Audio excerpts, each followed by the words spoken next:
वरिष्ठ अधिवक्ता और किसानों के साथ होने वाले अन्याय को निगरानी रखने वाले, विधिक रूप से निगरानी रखने वाले हमारे साथी एडवोकेट भानु प्रताप जी, बहुत बहुत शुक्रिया। साध संगत जी, मंच पर बैठे आदरणीय श्री गुरनाम सिंह चलूनी साहब और सभी क्रांतिकारी हमारे संघर्ष के साथी,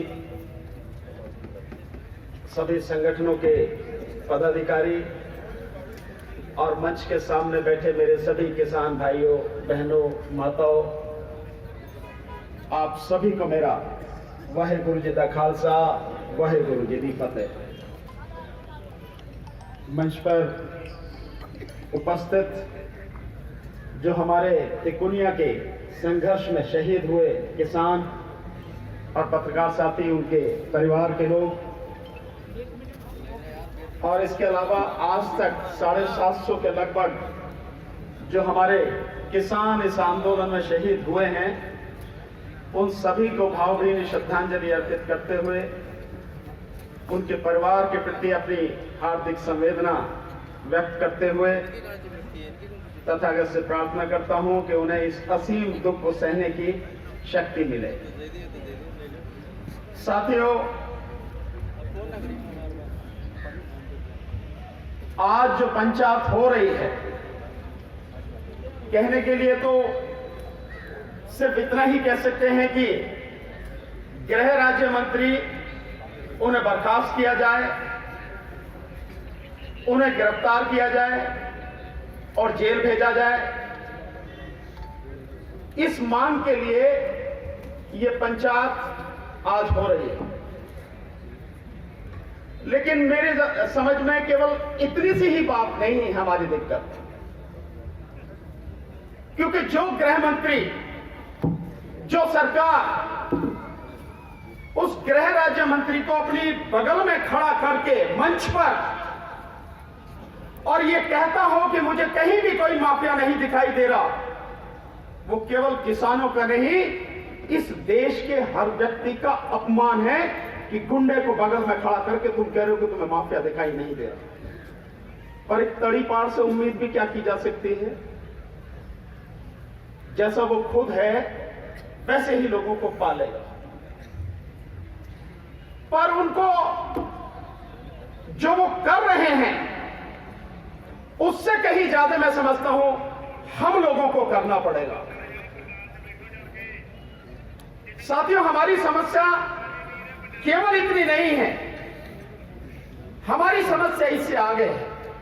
शायद हमारा सौभाग्य है कि आज जो chief justice of India Ramana साहब हैं, एक ईमानदार और संवेदनशील व्यक्ति हैं, तो इन सारी बातों को लेकर लगातार सक्रिय हैं और क्या इन्वेस्टिगेशन हो रही है, क्या नहीं हो रही, कहां गलत हो रहा, कहां सही, उसको लगातार खुद भी देख रहे हैं। और जो उन्होंने घोषणा की है कि हम अपनी मर्जी से, अपने हिसाब से किसी अन्य हाईकोर्ट के जज की निगरानी में एक कमेटी बना के इसको सुपरवाइज करेंगे, ये सौभाग्य है।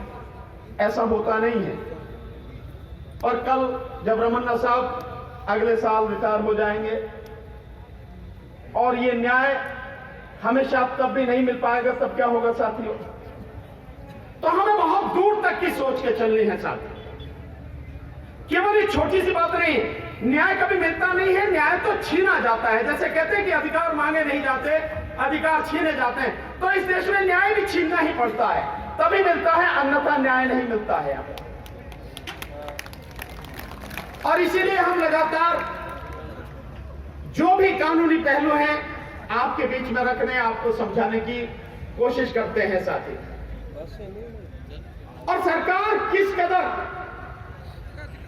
इस देश को, प्रदेश को, देश की जनता को तबाह करने पर तुली है, किस कदर जिद्दी है, वो भी सब आपसे छुपा नहीं है। तो ये जो सरकार है, वाकई में हमें इस सरकार को उखाड़ के फेंकना पड़ेगा।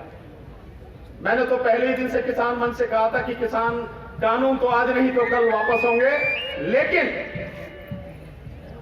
समस्या असली है सरकार, इसको उखाड़ के फेंकना है। 2022 आपके सामने है।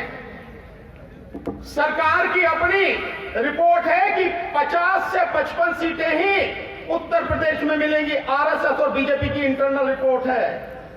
तो आप समझ रहे हैं सुपड़ा साफ हो चुका। लेकिन सरकारी गुंडागर्दी पर इलेक्शन को जीतने की कोशिश होगी तो जो इलेक्शन अधिकारी होंगे, कर्मचारी होंगे और फिर बाद में डीएमएसपी होंगे, इसके माध्यम से इलेक्शन जीता जाएगा। आप सबको तैयार रहना है, मजबूती से रहना है, नहीं तो जीता हुआ इलेक्शन हार जाएंगे। बातें बहुत हैं, लेकिन समय भी हो रहा है और आप सब आदरणीय गुरनाम सिंह चढ़ूनी साहब को सुनना चाहेंगे। मैं भी उन्हें सुनूंगा क्योंकि इस संघर्ष के बहुत मजबूत पिलर हैं वो। तो आपसे इसी बात से मैं विदा लेते हुए, आपके बीच में फिर कभी मौका मिलेगा। वैसे मैं हर पल हर समय आपके साथ हूं, कानूनी रूप से भी और हर तरह से साथियों। बहुत बहुत शुक्रिया, आपने मुझे समय दिया। धन्यवाद एडवोकेट साहब।